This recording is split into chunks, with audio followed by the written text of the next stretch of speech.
Well, 100 green energy jobs were lost today as cuts to Australia's renewable energy target moved one step closer.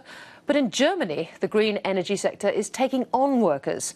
Politicians there have pushed through an ambitious plan aiming for 80% of power to be generated from renewables by 2050. But saying no to nuclear energy has actually pushed up the burning of coal in the medium term. Emily Stewart has this special report from Germany. The cloud over the renewable energy target has claimed another victim. The country's largest wind tower maker is mothballing its Victorian factory and sacking 100 staff. Shocking. For everyone.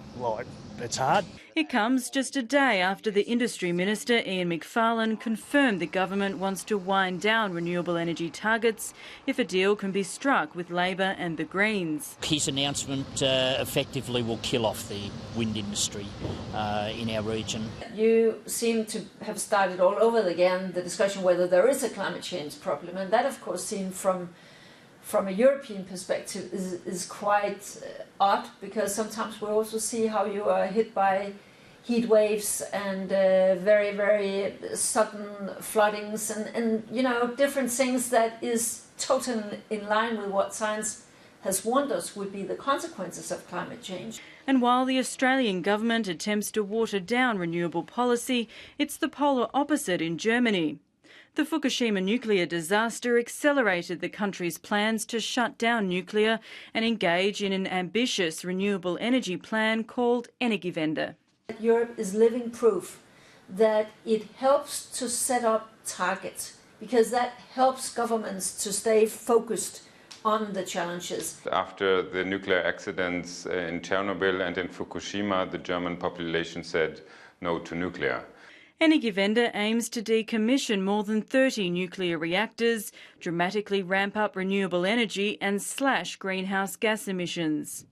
Power production from renewables has tripled within the past decade, mostly from wind and solar, and last year made up 26% of the country's electricity. The good news is that wind and solar have now become very cheap technologies. But paradoxically, with nuclear out of favour and renewables still developing, Germany has been forced to increase its reliance on coal.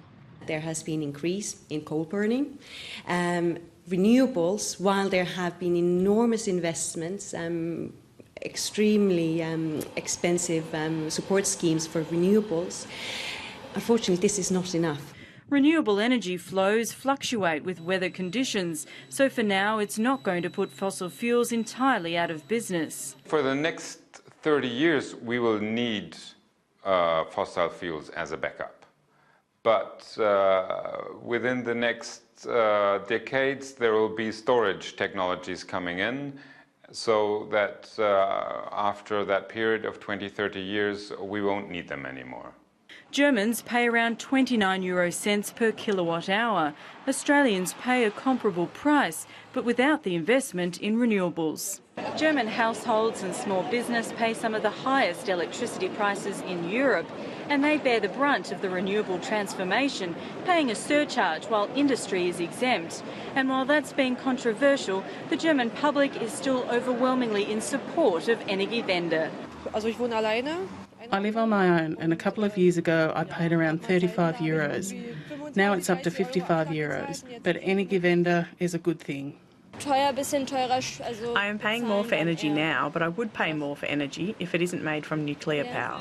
It seems a price Germans are happy to pay. They're urging Australians to do the same. You have stable investment conditions, you have a lot of sun, there are cheap solar panels out there, there is hydrogen to be produced from those solar electricity. So I would see a great future for Australia in a renewable-based economy. That future has now come to a possible impasse between the two major parties, dimming the outlook for renewables for now.